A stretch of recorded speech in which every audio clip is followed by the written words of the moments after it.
Nakakulong sa Senado si Senyor Aguila at mga leader ng Socorro Bayanihan Services Incorporated matapos ipakontempt. Kasunod ito ng pagdinig sa mga umunoy pang-aabuso, pagpapatrabaho at pagpapakasal sa mga bata at pagkakaroon ng private army ng grupo na idinetalya ng mga biktima. Saksi, sina Marisol Abduraman at Maki Pulido. We will be ready in a while, Your Honor. Sa tindi ng sinapit na pang-aabuso sa Socorro Bayanihan Services Incorporated o SBSI sa Surigao del Norte, hirap makapagsalaysay sa pagdinig ng Senate Committee on Public Order and Dangerous Drugs at Senate Committee on Women and Children ang mga biktimang humarap. Si alias Jane, 15 years old, inilahad na pinilit umano siyang ipakasal ni J. Renz Kilario, ang Pangulo ng SBSI, tinatawag na Senyor Aguila at nagpakilala raw na reincarnation ni Santo Niño. Kahit nanay ni Jane na may asawa na, pinakasal pa rin daw sa isang lalaki. After sa kasal, kailangan silang magsiping. At sinabi daw ni J. Renz na pwede authorize ka ng kunin or rape yung yung wife mo kasi kasal naman kayo. Sinabi ni Senyor Aguila, authorized ang asawa mo i-rape ka? Kailangan ay among tulo ka adlaw di mi makuha nganlan mig adjust.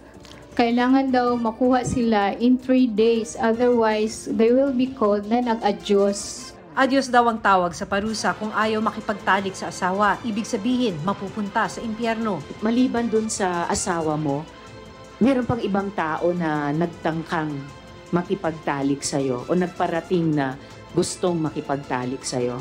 Oo. Sino yung taong yun? Senyor Aguila.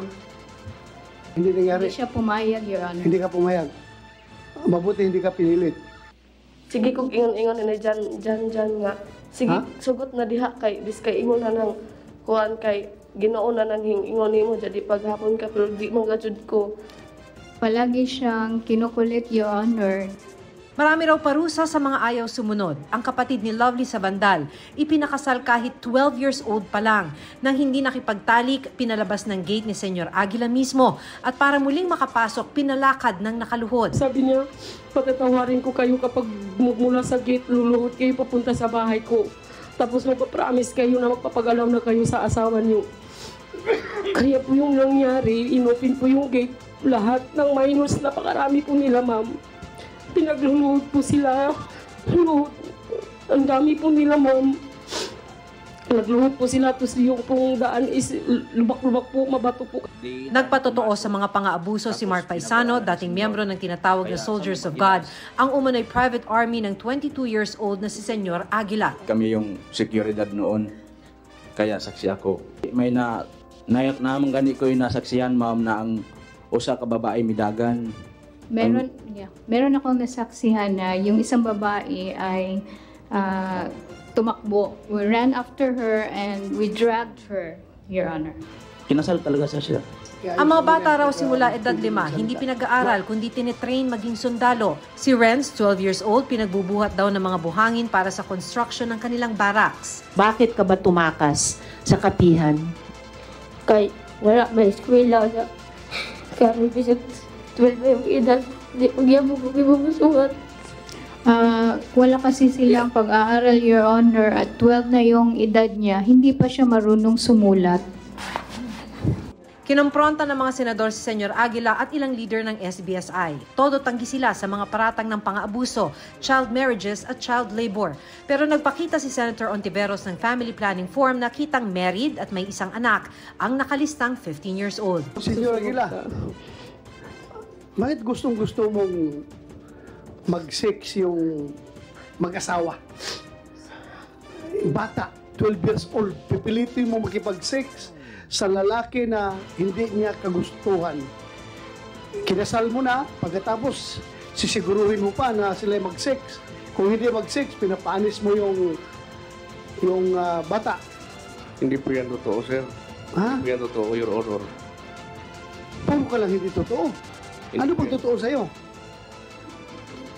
Hindi ko po magagawa. Ha? Sigurado ka? Opo, opo.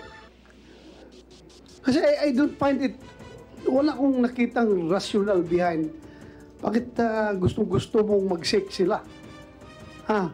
Kinasal mo na nga silang sa pilitan, pagkatapos Pinapaluap mo pa na mag-sex. That's too much intrusion Hindi po yan into totoo, their sir. personal Hindi po yan lives. totoo, sir. Kahit tanungin natin yung kanyang kapatid. Nasaan yung kapatid niya? Nasa kapihat po. Sa kapihan. Opo. Pwede mo papuntahin dito bukas. Wala akong budget po para... O ako magpamasahe. Opo. Papuntahin dito bukas. Opo. Kaya mo? Opo, opo.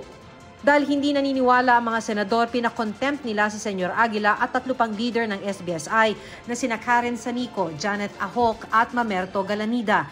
Dinala sila ng Senate Sergeant at Arms sa isang quarter sa Senado at mananatiling nakakulong hanggang magpasya ang Senado kung kailan sila makakalabas. Pag-uusapan pa kung kailan itutuloy ang pagdinig. Plano rin daw magsagawa ng hearing sa Socorro para makita mismo ang sitwasyon sa sitio. Pinayagan ding humarap ang mga leader ng SBSI sa preliminary investigation ng Justice Department sa October 9, bagamat isusubpina pa lang sila. Sa bayan ng Socorro, tinunghayan ng mga taga-sitio Kapihan ang pagdinig ng Senado sa Socorro Bayanihan Services Incorporated. Kanselado ang face-to-face classes, elementary at high school at ilang aktibidad sa munisipyo. Karaniwan daw na matao ang bahagi ito ng Barangay Rizal dito sa Socorro kapag ganitong oras. Pero ngayon, halos wala kang makikita sa kalsada dahil halos lahat nakatutok sa isinasagawang pagdinig sa Senado hinggil sa SBSI. May mga nalungkot sa pag-contempt kina Senyor Aguila. Nalulungkot po kami, ma'am. Ang maano sa amin ay nalulungkot po kaming lahat dito sa Kapihan, pero kakayanan namin. Wala kaming magagawa sa ngayon, pero hindi kami mawawala ng pag-asa. Pero meron ding dating miyembro na napapailing. Kasi mga sinungaling sila.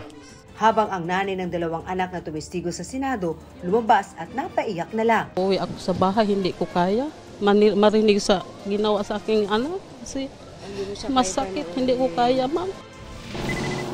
Habang gumugulo ang pagdinig ng Senado, nagpadala ng karagdagang puwersa mula sa Provincial Mobile Force Company sa Socorro. We are here to augment our existing mobile force personnel na na-deployed na dito last week. Wala naman daw specific threat na natatanggap ang lokal na pamahalaan ng Socorro. Pero alerto pa rin daw sila lalo't may mga ibinunyag umano ang mga whistleblower. Sabi nga po ng mga whistleblower na bumaba, no, na they are trained how to kill and to be killed. Para sa GMA Integrated News, Marisol Abduraman.